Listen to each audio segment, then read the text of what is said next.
Alright, beemod remak. I think it's supposed to say remake.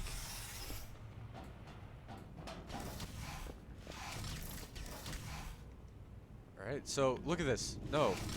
No, I told you like in almost every test now that you should have cube droppers. Please add cube droppers for cubes and spheres.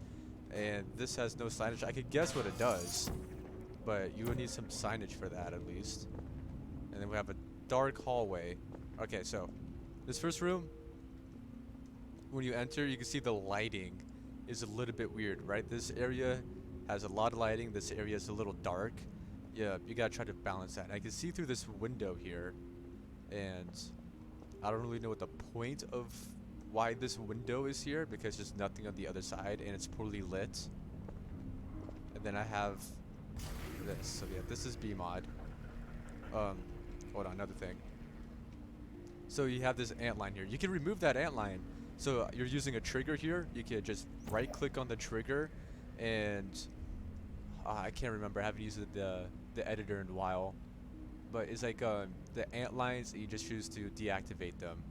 And you have this really long elevator ride.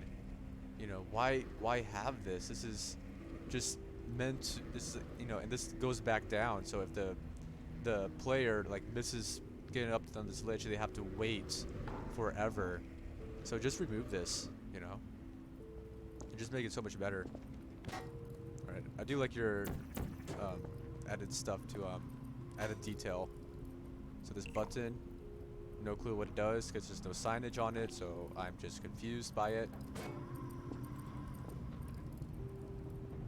This area is a little bit cramped. This area does have better lighting, so that's good.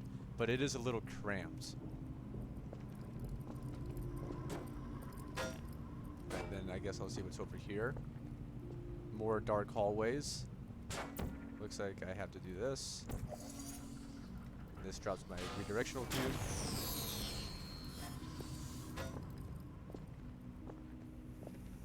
And this is very simple. Not much of a puzzle. This goes on. Alright, so for this area, you have 3 areas, right? Like one, over there's 2, and then over here's 3. And the only test elements you're using are 2 cubes, a funnel, and a laser. That's a lot for an area like this, especially since these 3 areas could be shortened into one room. Right, you could have everything in this one room with 1 cube. If you do 1 cube, like just the redirection or the laser cube, it would be a little bit better. So you could have a puzzle with the funnel. Let's start, you know, let's do something like this. So this is a common thing that people do. Let's see if I remember. Portal, placements, never fail. And put a 1 in front of that. Alright. This is a common thing that people do. They will start with a laser like this. Like that. And let's say this laser goes out and activates a laser receiver, right? One of these things. And that laser receiver drops, you know, I'll put a little low. That laser receiver drops the reflecting cube. But let's say there's like some goo here, and the cube just keeps falling into the deadly goo. It'd be like the cube dropper would be like right here. So it just falls in the goo. So what you have to do is switch to the funnel, and this will bring the cube.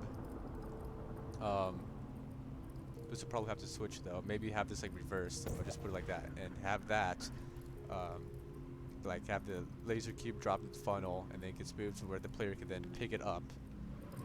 Right? It gets dropped.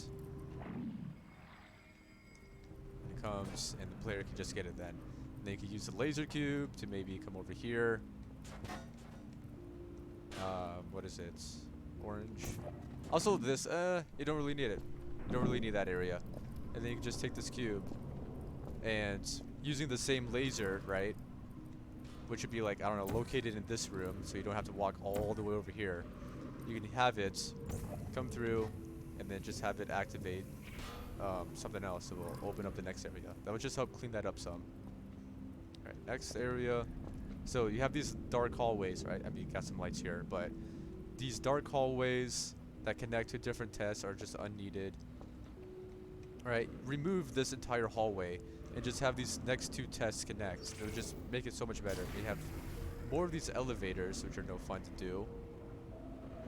We have more of these dark hallways, and they just a huge maze now.